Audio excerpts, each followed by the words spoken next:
Hi friends, my name is Gautam Savaliya और computer network series में आपका स्वागत है। तो आज हम बात करने जा रहे हैं ट्रांसमिशन मीडिया, यानी कि नेटवर्क में हम जो केबल इस्तेमाल करते हैं उसकी। ट्रांसमिशन मीडिया का मतलब होता है ऐसा मीडिया जिसके थ्रू कंप्यूटर जो है वो नेटवर्क में अपना डेटा जो है वो सेंड कर सके या फिर रिसीव कर सके। तो बेसिकली केबल के दो टाइप्स होते हैं। पहला जो है वो है कॉपर और दूसरा जो है वो है फाइबर ऑप्टिक। जो कॉपर केबल होता है उसके दो प्रकार है। पहला है वो कोएक्सियल केबल और दूसरा जो है वो ट्विस्टेड पेयर केबल है। फाइबर ऑप्टिक केबल में भी दो टाइप होते हैं। पहला टाइप है सिंगल मोड और दूसरा टाइप जो है वो है मल्टी मोड। इसके बारे में हम आगे और भी विस्तार से जानेंगे, लेकिन ये सिर्फ ओवरव्यू है कि किस किस टाइप के केबल आते हैं और किस किस कैटेगरी में आते हैं। तो कोएक्सियल केबल के और दो टाइप है, एक है थिन नेट और दूसरा है थिक नेट। उसी तरीके से जो ट्विस्टेड पेयर केबल है उसी के भी दो टाइप है, एक है अनशिल्डेड ट्विस्टेड पेयर केबल और दूसरा है शिल्डेड ट्विस्टेड पेयर केबल। जो अनशिल्डेड ट्विस्टेड पेयर केबल है उसी की जो है वो कैटेगरी आज हम इस्तेमाल करते हैं केट। आज हम नेटवर्क में केट 5E, केट 5 और केट 6 का इस्तेमाल करते हैं। केट 7 का इस्तेमाल अभी हम बहुत कम करते हैं, लेकिन केट 5 जो है वो अभी हालांकि हमने यूज़ करना बंद कर दिया है, तो केट 5 के बारे में हम बात नहीं करेंगे। जो कैटेगरी 5E और कैटेगरी 6 है उसका इस्तेमाल अभी हम करते हैं, तो उसके बारे में जानेंगे।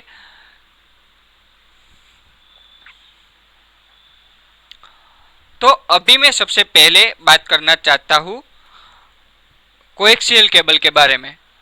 कोएक्सियल केबल जो है वो यहाँ पर आपको मैंने इमेज में दिखाया ही है कि कैसा होता है। कोएक्सियल केबल जो होता है उसकी आउटसाइड एक इंसुलेशन होती है, उसके अंदर कॉपर मेश यानी कि कॉपर की एक जाली आती है जो कि ग्राउंडिंग करने के इस्तेमाल में आती है। तो आप अब ये सोचेंगे कि हम ग्राउंडिंग करते क्यों है। तो ग्राउंडिंग हम इसीलिए करते हैं ताकि बाहर का जो नेटवर्क है वो अंदर इफेक्टेड ना हो। उसके जो ऊपर एक और परत होती है, यानी कि इसके अंदर एक और परत होती है जो इंसुलेशन होता है। इंसुलेशन इसलिए हम रखते हैं ताकि बाहर की जो कॉपर की मेश है और अंदर जो कॉपर मेन वायर है उस वो दो एक दूसरे से टच ना हो। जो कॉपर वायर होता है वो आप समझ ही चुके होंगे कि डेटा जो है वो सेंड और रिसीव करने के काम में आएगा। ये जो है वो मेन कॉपर का वायर है, ये जो है वो इंसुलेशन है जो इस दोनों को कनेक्ट होने से रोकता है, और ये जो है वो आउटसाइड इंसुलेशन है।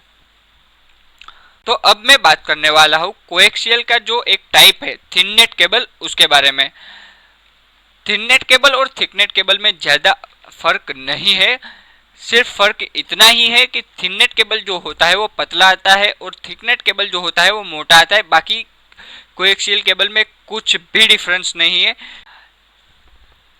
आप यहाँ पर जैसे देख ही रहे ये थिन नेट केबल है। थिन नेट केबल जो होता है वो पतला आता है, और थिन नेट केबल जो है वो हम पहले के ज़माने में बस टोपोलॉजी में यूज़ किया करते थे। अभी तो हम इसका इस्तेमाल नहीं करते, लेकिन हम इसके लिए इसीलिए पढ़ते हैं ताकि अगर मान लो कि इंटरव्यू में कभी आपको पूछा जाए कि थिन नेट केबल जो है वो कितनी दूरी तक डेटा सेंड कर सकता है, या फिर थिन नेट केबल जो है वो उसकी बैंडविड्थ क्या है, तो उसी के बारे में हमको बेसिकली नॉलेज होना चाहिए। तो इसी के लिए हम ये वीडियो बना रहे हैं, और इसी के लिए मैंने जो है वो थिन नेट केबल के बारे में मैं आपको बता रहा हूँ।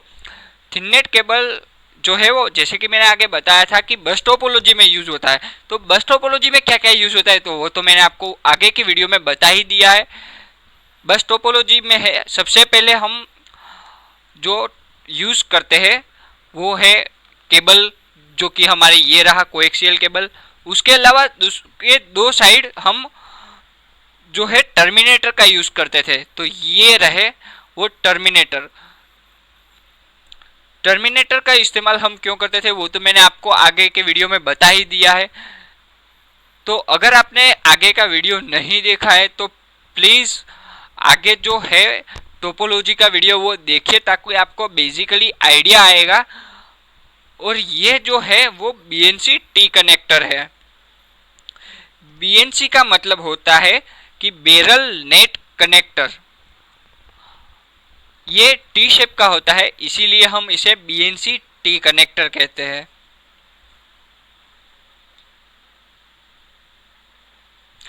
तो अभी कोएक्सियल का इस्तेमाल हम सिर्फ केबल टीवी में ही करते हैं और कहीं पर भी नहीं होता है। तो अब मैं बात करूंगा इसी के दूसरा जो टाइप है थिकनेट केबल, उसी के बारे में। तो थिकनेट केबल ये रहा। थिकनेट केबल जो है वो थोड़ा मोटा होता है, इसीलिए हम इसे थिकनेट केबल कहते हैं। जो थिननेट केबल आता था वो 10 MB तक का ही डाटा जो है वो कैरी कर सकता था। उसी तरीके से थिकनेट केबल भी 10 Mbps तक का ही डाटा कैरी कर सकता है। फर्क सिर्फ इतना है कि थिननेट केबल जो है वो 185 मीटर तक ही काम करता था, उसके आगे जो उसका सिग्नल है वो वीक हो जाता था। तो थिकनेट केबल जो है वो 500 मीटर की दूरी तक, मेरा मतलब है 500 मीटर की दूरी तक ये सिग्नल भेज सकता है। और 500 मीटर के आगे हम जितने भी बढ़ेंगे उतना इसका सिग्नल वीक होता जाएगा। थिकनेट केबल में AUI का इस्तेमाल होता है। AUI मतलब कि अटैचमेंट यूनिट इंटरफेस। तो जैसे कि मैंने यहाँ पर आपको ये दिखा ही दिया है कि ये जो है वो AUI कनेक्टर है, ये आप समझ ही चुके होंगे। तो अब हम आगे बात करने वाले हैं ट्विस्टेड पेयर केबल के बारे में।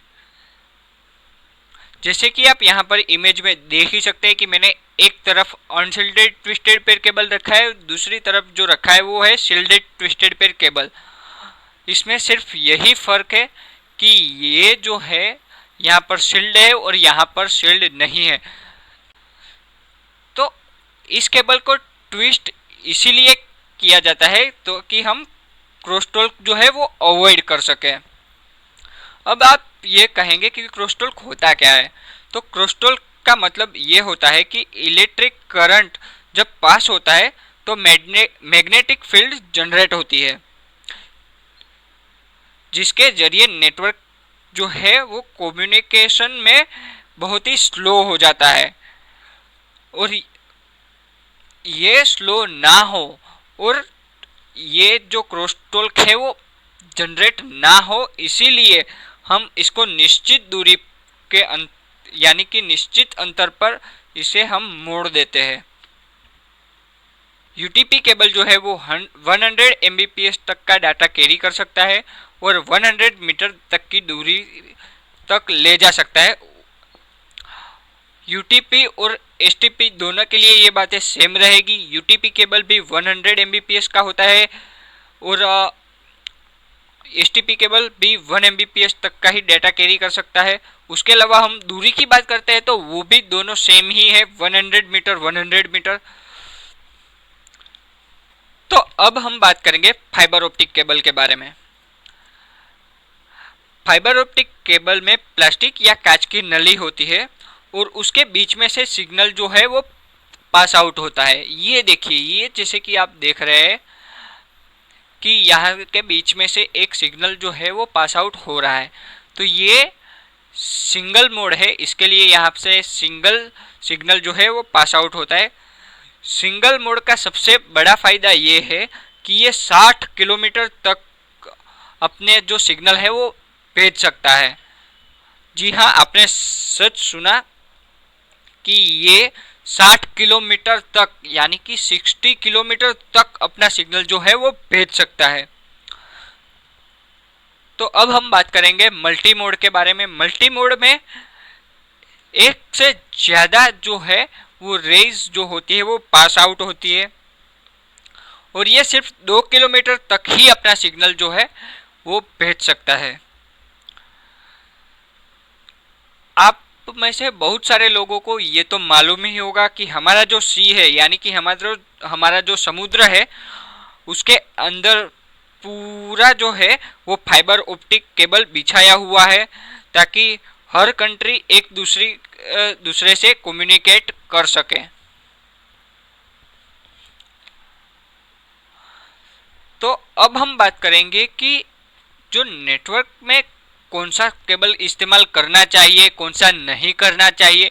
अगर आप मान लो कि पूरा नेटवर्क एस्टेब्लिश कर रहे हैं, मान लो कि आप एक जगह से दूसरी जगह पर शिफ्ट हो रहे हैं, तो हम कुछ चीज़ों का ध्यान रखेंगे और वो ये है कि सबसे पहले आप अपने आर्किटेक्चर से बात कर ले और आर्किटेक्चर से ये कहे कि मुझे पूरा जो नेटवर्क है उसका डिज़ाइन दो ताकि मैं समझ सकूं कि मुझे पूरा नेटवर्क में परफॉर्म क्या करना है और क्या नहीं करना है।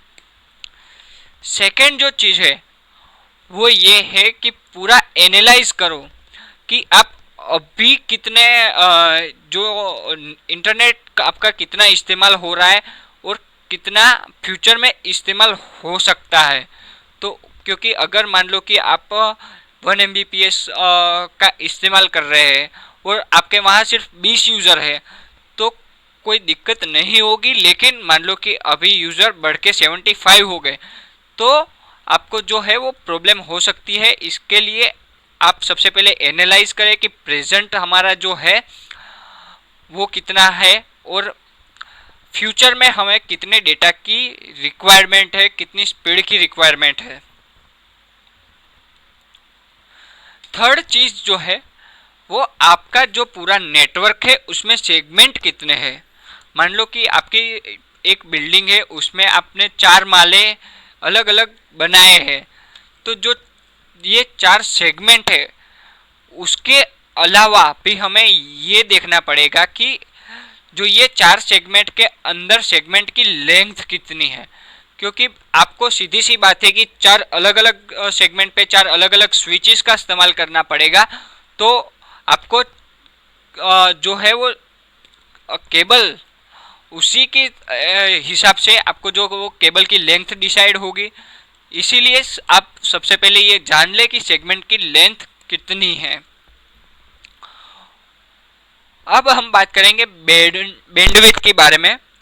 तो जैसे कि मैंने आपको बताया था कि कैटेगरी 5E और कैटेगरी 6 जो है वो 100 Mbps जो है वो डेटा देती है, तो इसीलिए हम अभी तो बैंडविड्थ जो है उसके लिए ज़्यादा जो है उसके बारे में बात नहीं करेंगे, क्योंकि अभी कैटेगरी 5E और कैटेगरी 6 केबल के अलावा कैटेगरी 5 जो है वो बंद हो चुकी है और कैटेगरी 7 का इस्तेमाल हम ज़्यादातर नहीं करते हैं। तो क्रोसटॉल्क, क्या क्रोसटॉल्क का मतलब मैं आपको फिर से एक बार समझा देता हूँ। क्रोसटॉल्क का मतलब ये होता है कि हमारे केबल में से जो इलेक्ट्रिक करंट पास आउट होता है तब एक मैग्नेटिक फील्ड जनरेट होती है जो हमारे नेटवर्क में कम्युनिकेशन होता है उसको बहुत ही स्लो कर देती है। तो इससे क्या होता है कि हमारा जो नेटवर्क है वो बहुत अच्छी तरीके से परफॉर्म नहीं कर पाएगा। तो उसीलिए हम केबल को जो है निश्चित अंतर पर ट्विस्ट करते हैं ताकि क्रोसटॉल्क ना हो और हो तो बहुत ही कम हो। तो ये जो है वो मैंने पूरा डायग्राम रखा हुआ है यहाँ पर, आप ज़रूर से पढ़ें।